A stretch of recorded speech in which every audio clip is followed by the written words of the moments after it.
Monster yang dibuat oleh Guillermo del Toro udah pasti sangatlah ciamik. Coba kita lihat dari Pan's Labyrinth, lalu juga ada Shape of Water, lalu juga ada Hellboy, semuanya dirias menjadi sangatlah real banget, banget, dan bagus. Bukan hanya itu, ceritanya juga sangatlah solid. Apalagi yang baru keluar di Netflix di bulan ini ya, yaitu Frankenstein. Waduh, itu ceritanya bagus, puitisnya minta ampun. Gua sangatlah suka banget dan pasti kalian juga suka banget deh kalau misalnya nontoninnya nanti, oke? Monster Frankenstein yang biasanya berbadan besar dan berkepala kotak kali ini beda. Jadi badannya itu lebih tinggi, besar, tapi ya selayaknya manusia normal gitu loh. Dan tetap ia hanyalah kumpulan dari organ, lalu juga kulit, daging dari semua orang-orang yang sudah meninggoy dijadiin satu jadi ya manusia seutuhnya. Hebatnya, ia tak bisa meninggoy. Sel regenerasi tubuhnya itu sangatlah cepat, jadi kalau misalnya dia tersakiti atau ada luka, pasti cepat sembuh.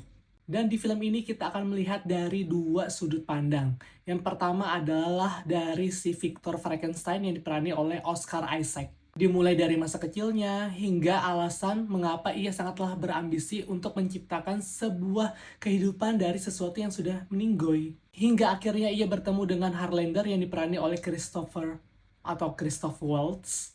Ya, bener gak tuh? Tapi ya ia punya ada udang di balik batu lah gitu kenapa ia mau membantu si Victor ini. Dan kemudian yang paling menarik adalah pada saat kita melihat sudut pandang dari si monster. Yang awalnya itu bengis tapi ujung-ujungnya buat kita jadi terenyuh gitu loh hatinya. Beneran deh, Jacob Elordi yang mainin si monsternya ini tampil sangatlah perfect banget.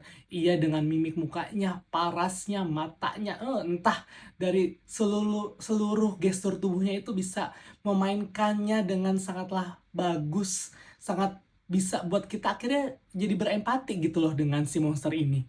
Hingga akhirnya kita mikir kalau ia itu emang dari awal nggak diciptakan untuk menjadi monster, tapi karena kelakuan manusia yang mengharuskan dia, memaksakan dia untuk akhirnya jadi monster. Padahal dia itu hanya ingin companion, hanya ingin ditemani gitu loh. Dan tak lupa dengan Mia Goth ya. Di sini ia main langsung jadi dua peran. Yang pertama itu jadi ibunya Victor atau Claire Frankenstein dan jadi Elizabeth Harlander yang dimana bisa disebut juga sebagai bride-nya Frankenstein lah. Namun sayang banget screen time-nya mereka berdua itu cuma sebentar. Jadi itu padahal gue pengen banget mereka berdua itu terus bertemu gitu loh si Elizabeth sama si monsternya ini si Frankenstein. Cuman karena sebentar jadinya aduh kurang banget deh. Padahal chemistry-nya udah bagus banget sih menurut gue. Filmnya sendiri diambil dari buku karya Mary Shelley yang dimana judulnya adalah Frankenstein The New Prometheus.